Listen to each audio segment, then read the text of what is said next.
Jesus' central message is love God with all your heart, mind, soul, and strength, and your neighbor as yourself.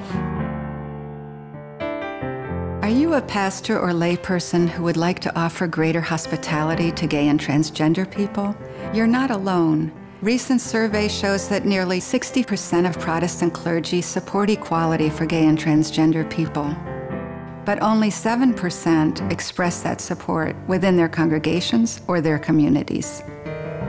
I was extremely excited when I found out about Many Voices, and it is an online platform that would help congregations become more welcoming. I think that it's a great way for people to experiment with the idea of becoming welcoming, because you can do it in privacy, you can do it in secrecy, and it's okay to be closeted in your first steps. And the online platform is a perfect way for you to do it, and do it at your own pace. In our church, we believe to be hospitable means to be in community, and that's hospitality for the LGBT community or folks that the general society would write off as the other.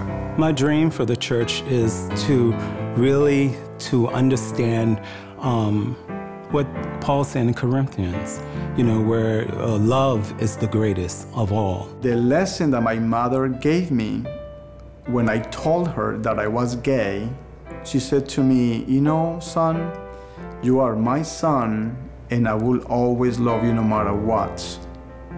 And I think that that's what the church should be saying to all of us. When the church is silent about gay, lesbian, bisexual, transgender people, then we become complicit with those forces that continue to oppress. While silence is probably marginally preferable to denunciations, silence does not create a warm and welcoming environment, because LGBT queer people don't really know whether or not they're welcome in a church in which no one speaks about LGBT issues.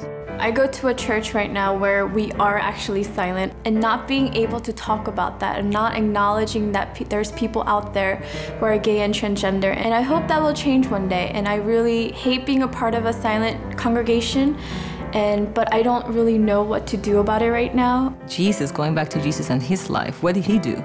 He was always standing next to the marginalized. He was always standing next to the oppressed. He was taking, oftentimes, positions on his own without anybody backing him up. People are waiting. They are gay and lesbian and in congregations, and they don't have an opportunity to be completely who they are until we open up the conversation. I invite you to add your voice to the many voices that are saying inclusion is real. Welcome is to be felt. Hospitality is essential. One faith. One faith. One faith. One faith, many voices.